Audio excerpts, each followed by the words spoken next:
So I think we as ADHD people think like, oh, if we were just more organized, life would be easier. If we Mhm. were just able to schedule things out better, life would be easier. And so we buy all these planners with all of this wonderful, intention around it. And maybe we start it and then we get distracted, something else happens. And so finding a way that works for your brain is kind of the planner that beats all planners.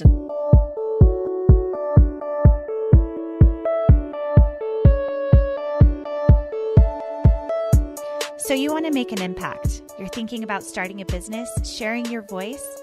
How do women do it that handle motherhood, family, and still chase after those dreams?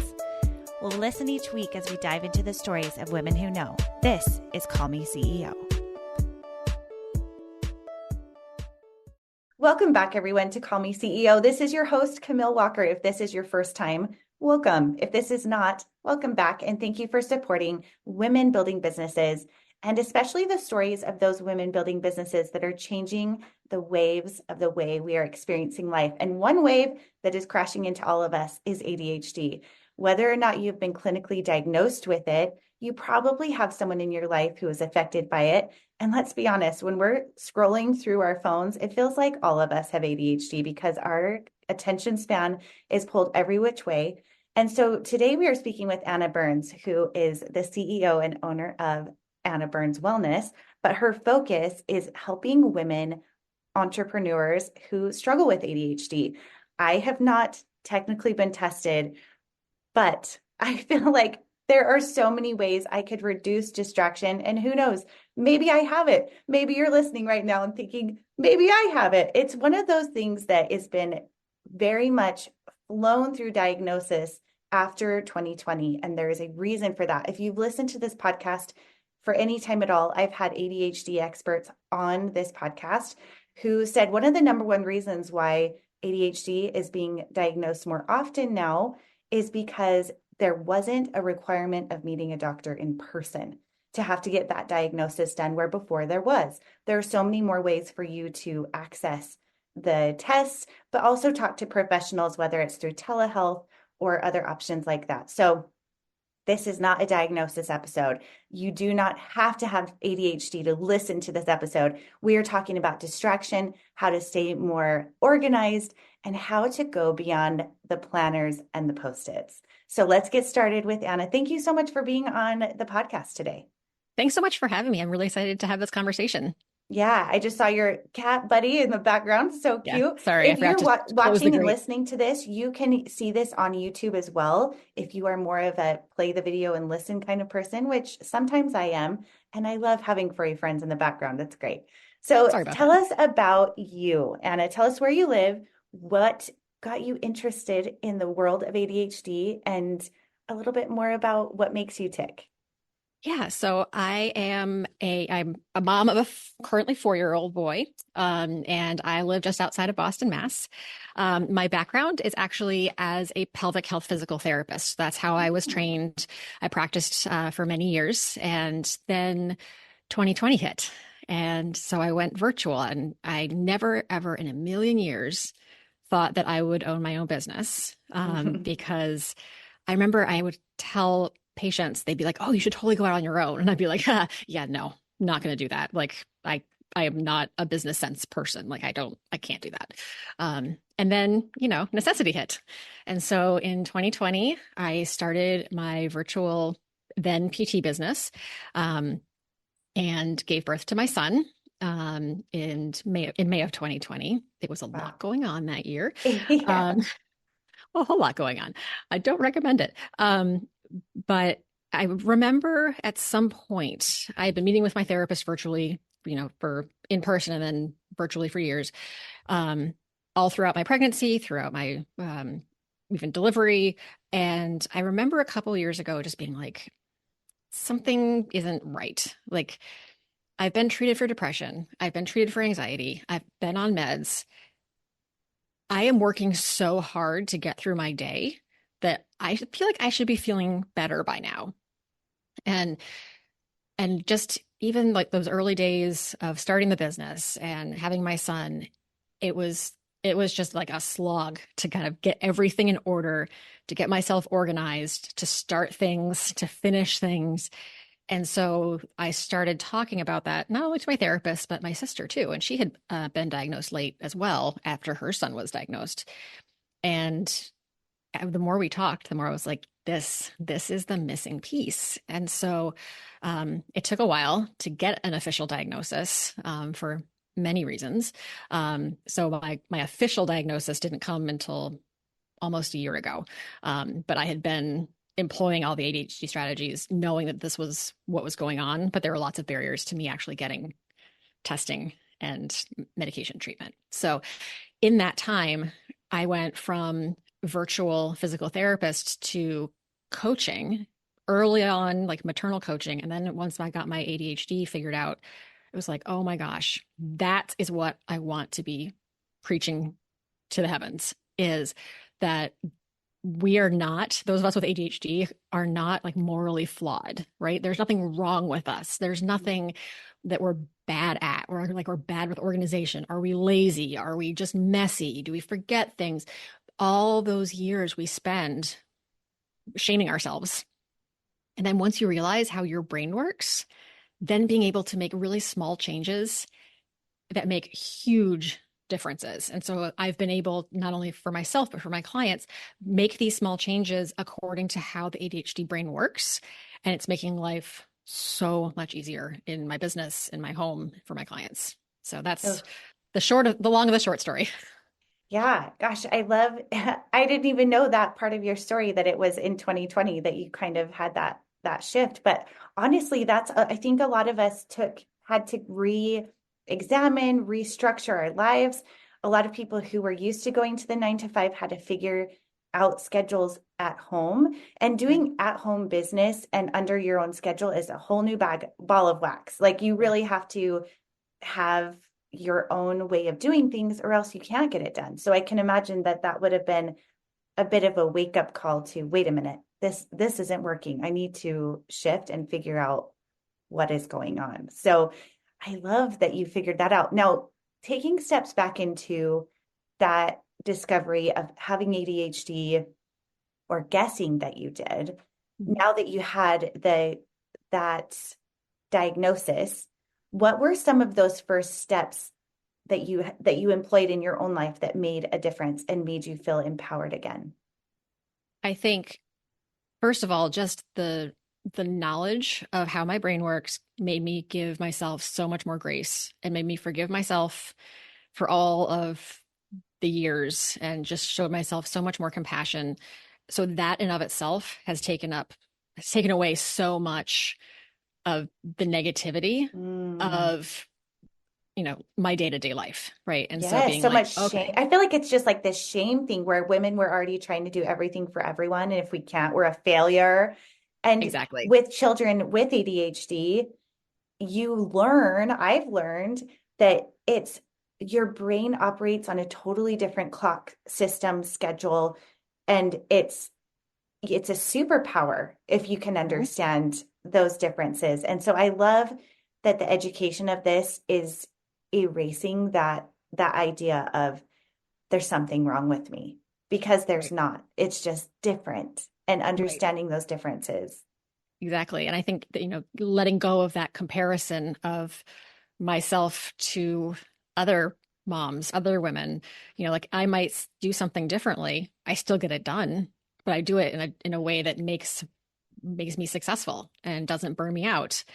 And so getting rid of that, like, I have to do it the way everybody else does. And this is kind of the nice part of like starting your own business, is like you get to do it the way you want to.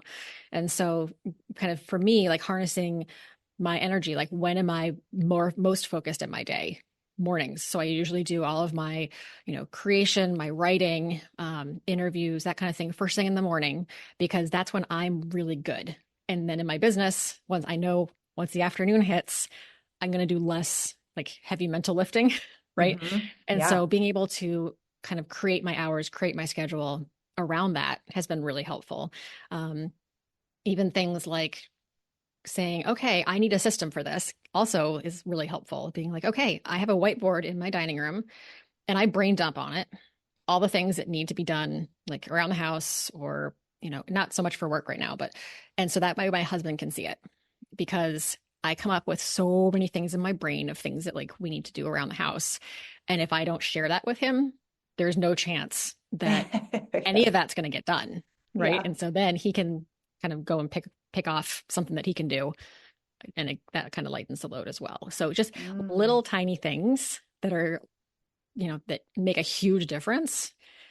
That's really where that's where you start. It's like, where can you find those small little things? Because I think once you get a diagnosis, it can be overwhelming to kind of look and see what, how hard we're working to get into be like a neurotypical person.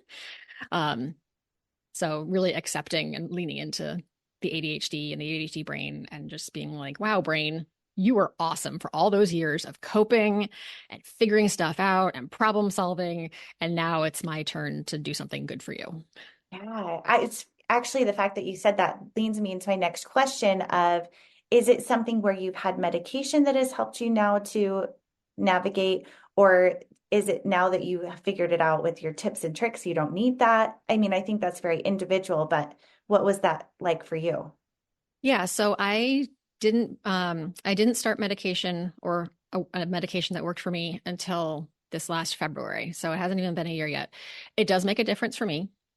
But I also need all the systems in place, and I need all the skills, because sometimes there are days that I don't want to take it. I forget to take it. And, sometimes I've worked with many women who don't want to take medication for any number of reasons.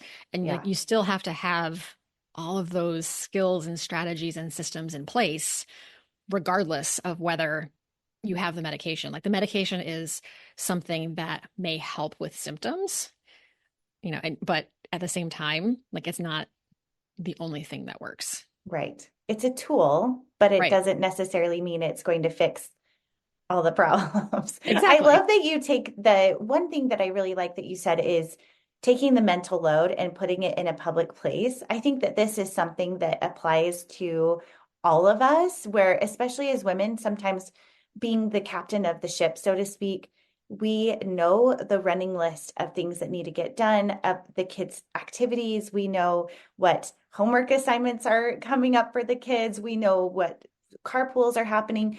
And it's interesting that you bring that up, because my husband hates honey-do lists. Like, I need you to do these things. But I like that you said putting it in a public place where anyone in the family could pitch in some way, where maybe you're holding that mental load, but once you put it down, you write it down, then it holds a space for it, where you could then collaborate with the people around you and let them know what's going on and what needs doing, because they can't read our minds. And depending on if you're the captain of that ship, what is it that needs doing that you could let everyone else in on that secret? Because really, there is so much. It's crazy. Right now, we have in my home, I'm a mother of 4. I have 2 teenagers and 2 small boys. So it's 16, 13, 10, and 8. And I'm now getting to the place where the wall calendar does not cover it. I have to do digital too. And so I created a family calendar where people who may be able to help with rides, and also my teenage kids, can see the list of the practices and the games, even just to know where the things are and that mental load. Because if you're not sharing it, how are they to know? And so I think that this applies both ways, where it's like putting into that system and like dumping it out in a place where, even for me, once I write it down, I can look back at it and be like, oh yeah, I have to do that thing. Sometimes I'll even forget, to go back to that list. Yeah. And I think it also helps free up a bunch of brain space, because now you're not trying to keep all of it in your head. Yes. Right. It's like, okay, it's written somewhere. Fabulous. I don't have to try to keep remembering it in my head and keep it going. So I think that also helps too, just to, get some of that brain network freed up. Yes. So I am curious, do you have any apps or paper calendar tactics? Or it's funny because, okay, so when we were talking before we started recording, you have a free training that is coming up called Beyond Planners and Post-its. And I was laughing so hard because my sister, we know She has ADHD, and she and I have talked about creating planners for forever for for business owners, but also for mindfulness and all the things. And she has bought 8 planners, and she sent me this video from TikTok that said, as a clue for those with ADHD, it doesn't matter how many planners you get. The right planner is never going to be the answer to the question you're searching for. And we were laughing so hard because it was the very first list of like 50 that he shared on the video. So tell me a little bit about what you mean by that, the perfect planner and Post-its, and also what tools we need to put in place beyond. Sure. So I think we as ADHD people think like, oh, if we were just more organized, life would be easier. If we were just able to schedule things out better, life would be easier. And so we buy all these planners with all of this wonderful, intention around it. And maybe we start it and then we get distracted. Something else happens. And so finding a way that works for your brain is kind of the planner that beats all planners. And so whether that is an Excel spreadsheet, Monday, Tuesday, Wednesday, Thursday, Friday, with your work schedule, that might be what works for you because you're in front of your computer. For me, I'm definitely a paper calendar person. If it's digital, it's not on my radar. And so for me right now, I only have one kid. So it's, we're still able to fit in the small boxes. Yeah. And he's 4, so we don't have that many activities. But that way I can look at it. Yes, I have to have a digital calendar for work, right? For appointments and meetings and all that kind of stuff. But in terms of how my family runs, like that's what I need to have. And it's old school and I love it because that's my fail safe. I think I think everyone tries to find the right planner. And then when they get it, they realize it doesn't work. And so trying to figure out what do you need in terms of getting organized? Like, do you need to know what you're doing when all the time? Do you need more of like a to-do list? Do you need something that is only, a few hours of the day where you need to schedule your work stuff? So it's really looking at how your brain works. What do you want to get out of a planner? And then creating that planner yourself, or just trying to figure out different ways, because I think buying all the planners, there are some great ones out there. Don't get me wrong. I love a good planner. But after a while, if you're not really attuned to how your brain works and why, you're just going to keep buying them. Right. And then that's all kind of lost money. So, yeah. Right? Do you have a favorite or do you make your own? I have both. So I've used it's right here, my best self planner. So it's a blank planner, basically. I'll just kind of do a little quick thing. So it's undated, so I can just put whatever week it is. And then for me, I like the visual of blocking out. This is when all these things are happening, so that I can visually go back and see, okay, it seems like it's a busy week, but here are my times that I can do other stuff.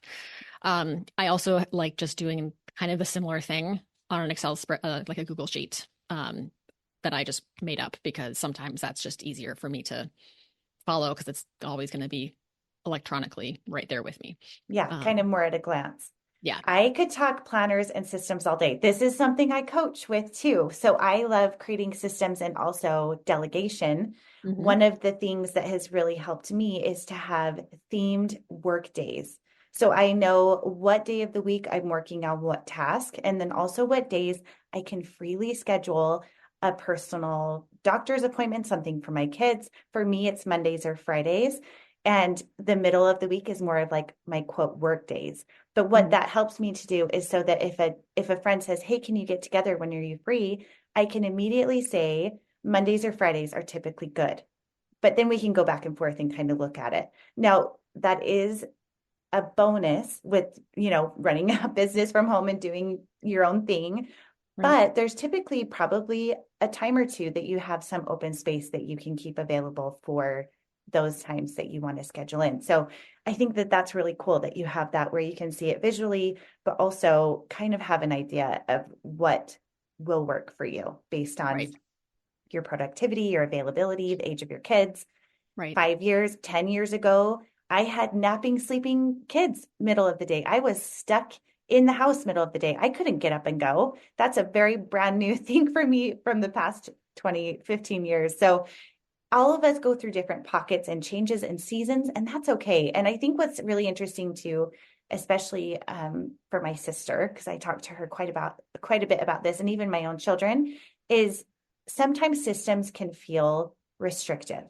And so I think it's important to think of it more as pockets of time that you are your most productive, and then also flexible. Because if you feel too rigid in your structure and in your planning, you may feel like I have no freedom, especially for her. She's a yellow and she's like, I need to be free. And I've helped her actually with a lot of my systems that make me feel more free because I have those themed days. And I feel like there is a little more wiggle room, if that makes sense. Yeah, absolutely. Yeah. For me, I think, Mondays are my like social media, newsletter, blog writing days. And I know that that's where I can put that in. Right. And then kind of as the week progresses, then I'm able to kind of work the other things around that. But I think knowing, having those times and having those days, I think the thing about systems is that a lot of times, especially with ADHD, we are trying to find the perfect one. Mm-hmm. Yeah. And if it's not perfect and we can't do it perfectly, why even start? Right. And so that's where a lot of us get stuck is like, okay, well, I have to find just the right schedule, planner, tool, whatever, or it's not worth it. And so I work a lot with my clients saying, hey, let's just try this system for a week and see how it goes. And if that doesn't work, we'll figure out what works and we'll try it again for the next week and we'll tweak and tweak and tweak, because I think we're always searching for the perfect solution. Right. And I don't think that there is one, No. but that keeps us stuck a lot of times because for us with ADHD, initiating tasks is really hard. And so if we already think we're going to fail at it, we just don't start. Don't so now even we're try. just, Yeah. right. So we're just staying disorganized and in the, shame and guilt cycle because we haven't figured it out. Mm-hmm. I think that that's a really good point too. I have a child with ADHD, and that was a topic we talked about a lot, especially with kids and teenagers, that idea of I can't remember what she called it exactly, but it's almost like being frozen in the perfection cycle. And one of my favorite quotes is that the idea of perfection is the enemy of progress. You're never going to figure out what steps are going to work or the tiniest baby step forward until you are okay with the idea that it's not perfect and that there will be failure and that you're falling forward and that that's part of the process. And I think that that's a life lesson. I think a lot of us can get tripped up in that, in many different ways, looking for the perfect solution. One tool that's actually been really helpful for me that I'm trying brand new is Magic Mind, and they are actually a sponsor for this episode. It is a small shot-like drink that has no caffeine in it, but it's all using natural ingredients to help enhance your mental performance. And so what I love about this is that it's something you can take early in the morning, if that's your thing, or in the late afternoon slump, which has been more my approach, but it helps you to enhance your mind long-term. It is not a drug. It is not caffeine. It's all natural ingredients to help you feel more excited about your day. And I can attest to this. It's already made a difference for me. I'm actually launching a new podcast in a few days actually in about a week with my friend. And it's funny because I had this idea in the back of my mind, and I don't know if it was kids going back to school, but also I was like, wait, I've been drinking this Magic Mind only for 3 days and starting to notice a little bit more pep in my step with those ideas that I have stirring in the back of my mind. So give it a try. You can actually use my discount below and check it out at magicmind.com. That's MAGICMIND.com. I would love to hear what other approaches you've done that have helped you to be successful in your home. We've talked quite a bit about putting together the system of work a little bit. How does it affect your home life beyond the big calendar on the wall? What are some other things you've done to help systems in your home? Yeah. So I'll take one example, filing. I'm terrible at filing. I hate it. Yes. But everything comes in and it hits our kitchen island, and then I can't cook on the kitchen island because it's full of stuff. So what I did was say, okay, I don't want to see it, but I don't want to go downstairs and file it right now. So our filing cabinet's down here in the basement and we're up on the first floor. And like I said, out of sight, out of mind. So what I did is I took one of those 3 hanging like wall folders and put it inside the top of the basement stairs. And one is for me, one is for my husband, and one's for our son. And I can just throw things in there that I know need to go I get filed, but then I can just forget it or leave it until I'm at a point where I'm like, okay, I have an extra hour or 15 minutes while I'm waiting for something to finish. Now I can just blitz it. And it takes a lot of the shame and the guilt out of really not liking to file. Like, it's an easy thing to do, but it's boring. And ADHD minds really like shiny, exciting things. So I usually actually save a lot of my filing for what's called body doubling sessions with my clients. So body doubling is something that's really helpful if you have something that you want to do that you just don't want to do, like it's something you have to do that you just don't want to do, or you're having a really hard time starting it or finishing it. So basically it's getting someone else or some others, either virtually or in person, together, and you are all working on something that you don't want to do. And so this can be things like folding laundry. It can be filing. It can be cleaning your bathroom. It can be any number of kind of mundane things that we know we need to do. But it's more fun to do it with others. And then because you're either in the room or the virtual room, you're more likely to stay on task. Ooh, and so I love that idea. It's Oh, great. that is It's so fun. smart. Yeah. So it works really well for me with like home stuff. Like, oh, there's just a cabinet that I just need to go through and organize. If I need to do the filing, I will usually save that for those times that I do it where other people are also doing the thing, and we can just, sit and chat while we're doing all the things. Oh, that is awesome. It's funny that you say that because I think I've been doing that without knowing that is what I was doing, but mixing some, I love talking, obviously. That's why I podcast and I love people. So that is obviously a very fun thing for me to do. And keeping up with my friends can be difficult unless I'm calling and talking with them while I do something that has to get done. Right. And so what's funny is I have a best friend. We were just talking about it this week. And he said, I've never been able to talk on the phone and work and get things done until I became friends with you. And I would like get on the phone and just sit down. And he said, and then I got on the phone with you and you'd be like, oh, I'm just meal prepping the kids' lunches, or I just got done doing the dishes, or I've been folding laundry while we talk. And he's like, wait, you got all of that done when we've been talking this whole time? I'm like, yeah. So now he does the same thing. And Perfect. Anyway, it's one of my best friends, but I have never thought about like, okay, we're cleaning toilets, get on the phone, let's do it at the same time. That it takes a lot of, I think that would be even more fun, because it's that drudgery of like, oh shoot, the toilets. I have done laundry before where we're both doing laundry, but to purposefully do that, that is such a good idea. It makes it more fun, and it keeps you going, and it probably gets it done a lot faster than in your mind. Like in your mind, there is a giant pile of laundry, and that's going to take forever. And I don't want to do that. Right. But if we can find a way to make it fun, to make it interactive, then we're looking forward to doing that. We've got it done. We've got our social time. It makes things go faster for sure. I love that. That is my favorite that you've said, body doubling. I've never thought of that. How has this affected your husband and his watching you go through this transition? I think he understands more about ADHD and understands that I need to be asking for things in a different way than I ever have been. So he's been really good about that. He can laugh at me too. Like the other day I was looking for my keys and they were in the front door from last night when I opened it, but had my son and my hands were full. And then I just was putting my kid to bed and just shut the door. Right. And so like, he can laugh at me, and not at me, but with me. Sure. Instead of being like, frustrated, like, oh, she lost her keys again. It's like, okay, no, this is what needs to happen. I think the other thing about having ADHD is that we have to be really good about being our own best advocates and asking for what we need. Mm-hmm. And so, I might have my husband do something that I know I need to do and I just really don't want to do it. Like we had to, I don't know, we had some internet issues. And for like the last 3 years, I kid you not, and I just did not want to call our internet service provider. And last couple weeks ago, it got so bad that I was just like, can you just please do this? And he had it done. And the thing was like fixed within the next day.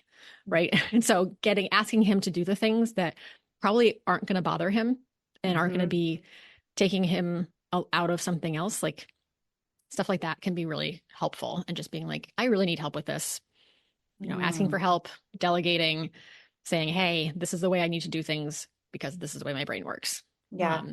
So opening up that communication has been really important. So I love that. I think that and my spouse, he's a CPA, financial guru, really loves charts. I don't. I would rather talk to someone for days than do that. Like I'm more, and Yeah. what's interesting is I think as you were saying that, I was thinking it's like taking something that feels like your mountain and giving it to someone who it would be a molehill, where they're like, oh, this is nothing. Like, this is not a big deal. I can handle this. But then understanding what those mountains are for you. And so sometimes I'll go to my husband and I'll say, okay, I have this coaching that I am launching in October. And I was wondering if you could help me like reverse engineer it and split it up into smaller tasks with me, which is interesting because this is something I do for other entrepreneurs too. But I almost feel like it's almost brain sharing, or how you're saying like body doubling, where it's like, okay, let's sort this out together. I just need another brain on this with me so I can sort through the questions in my mind. And for him, he's like, oh yeah, no big deal. And pulls out a chart and like puts together his little do and gets it all organized. And listen, this is why having virtual assistants is transformative to my business, and why many, many entrepreneurs that I talk to every single week are big time visionaries. They can make big ideas happen. They are in the movement of it. They can get the things done. But then when it comes down to sending the newsletter, checking your email, making sure that your appointments are set and that you're ready to go, your travel is on cue, all of those things, those are tasks that you probably need to hire someone to help you with to keep your business growing. And so that's why I help entrepreneurs hire virtual assistants. If that's something you need help with, I can absolutely do that. And it has been life-changing for me. And even in the idea of like, if I'm coming up with a social media plan for the week, it is so much more fun to do it with my virtual assistant than it is to sit down and do by myself, where I say, just give me a list of videos, video like clips you need, and I will record them and send them. And for some reason, that is so much more manageable than me thinking, okay, I need to get a shot of me doing the dishes, and I'm going to have this caption, and then I'm going to do this thing with this music. And even though I know all the pieces of the elements to make it a success, having someone else in line with me just takes away that mountain and it turns it into a molehill. And so I love that you said that with your husband, because it's something for him that he's like, oh yeah, we can do that in a day, where for you, you're like, this could be months. So that is awesome. Yeah, absolutely. I think being aware of how to delegate and what to delegate, whether it's in your home, whether it's hiring a cleaning person, whether it is hiring someone to mow the grass, or whatever those things are, if you are able in a place to be able to do that, huge help. So now that's all not hanging over your head, right? And then in business, same thing. Like the other day, both my son and my husband were gone, and I was like, oh my gosh, I have an hour. What should I do? And I got stuck in this like ADHD paralysis where I had too many options. And so I just shut down. And I spent that hour making a reel about ADHD paralysis that I know someone who's really good at it, making reels, could make it in 5 minutes. But I spent the hour trying to figure that all out and putting it together. Right. Yes. So things like that, where that to me was really, really time consuming, where are those parts in your business and in your life, in your home life, where you can say, hey, I need this done, but it takes more of my energy and effort than my time, is reasonable for my time. Mm-hmm. Yeah. Oh, that paralysis is so real, especially when I feel like there are days when our mind is more in the hunting and gathering ideas mode. And then days where we're like, no, I'm in the go mode. of like doing the thing. Mhm. And so often we get stuck in the research mode where we're like, oh, but I need to know a little bit more. I need to like make sure this is just the right music, or I need to make sure I'm dressed just so. But what I found more often than not is B minus work is better than nothing. And it's better than getting stuck in wondering if it's the right thing, because then you'll just never get it done. And Exactly. so it's being okay with doing it messy. And I've had to learn that over and over again. Yeah, I think, and I talk to this a lot with my clients. I don't know that this is just an ADHD thing, but I think that often we know how to do A work and we know how to do F work. Mm-hmm. But that whole like C work, B minus, where it's like good enough, just is so uncomfortable. And it's Yes. that perfectionism that keeps us, trying to do A work all the time. And that's where we get burned out, right? If we can just do it B minus work, it's going to be good enough, right? Like if you have the product out there, you have whatever you're working on is now out there and not stuck in your head, with, okay, what should I wear? What should I do? And, I think for me, like the more I do video, the more comfortable I am, where I'm just like, okay, well, my hair's not great, but Mm-hmm. whatever, let's just turn it on. And I don't care if I'm not wearing makeup. We'll just use this little happy little pretty filter, done. Right. And just make it. I think that's a piece of it too. Absolutely. Dang, the video. It's interesting because I started a blog with 7 women. And that was years ago. That was in the dinosaur age of content creation. And doing video was not a thing. And so I had partners at the time who were fantastic at creating better content than I could create. But over the years, it became, oh no, now I have to show my face every day. And now I have to turn the camera on me. Now I have to speak a certain way. And it no longer worked for them, Mm, which yeah. was interesting. And it was hard for me to lose that partner because they were the best one that I had. But what I also had to realize was there are strengths and weaknesses that we all have. And now that video is so predominantly a piece of social media growth, it Mhm. doesn't mean that you can't find ways to be creative around B-roll. You don't have to talk face to camera. If that is so uncomfortable that you could do voiceover, start there, because I think a lot of times people think it's an all or nothing thing, but B-roll is where it's at right now, where you can just record yourself from a distance and then speak over top, or even just overlay words. Some people do specific business growth without ever showing your face. And depending on what kind of business you have, that can work. But Yeah. I think that I'm grateful for that it doesn't mean that everyone has to talk face to camera, because I know that is very uncomfortable, and practice makes you better no Yeah. matter what. So Yeah. start with whatever you can do and see how it feels. Exactly. Exactly. That's a very good point. Well, this has been so helpful and so much fun. I love hearing this discovery that you've had. I feel like all of these tips have been so helpful. Please tell our audience about what you have upcoming with your free training. Yeah, so I have about once a quarter, I do something called a free webinar called Beyond Planners and Post-its. It's a busy mom's guide to building your life around your ADHD brain. And so that then goes into my group coaching. I have a group coaching program called Joyful Juggling for ADHD moms. So that's my group coaching container. And then I do one-on-one private coaching as well. So that's all kind of what I do. I've got a couple of resources for listeners. If you go to my website, annaburnswellness.com/resources, I have a ultimate meal planning guide for ADHD moms, because all those decisions are really, really, really hard. And Yeah. so how can we make as many decisions as possible ahead of time, so that we're not in the like last minute overwhelm, witching hour, etc. So I've got that, and I've also got something on the Pomodoro method, which is a time management timer program, where it's like you do 25 minutes on a task and then 5 minutes rest. And so it goes into a lot more detail about how to make that work for you. Oh, that's perfect. So many good resources.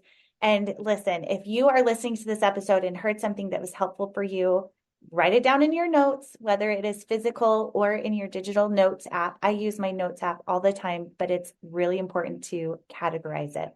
And one freebie that I want you all to know is that you can meet with me for free at a discovery call to see if hiring a virtual assistant is a good idea for you, or if you need some more systems in place to make it happen. So thank you so much for coming and listening to this episode. Leave a rating and review so that other moms can listen and share, and we can tackle this ADHD world together. Thank you so much for being here, Anna.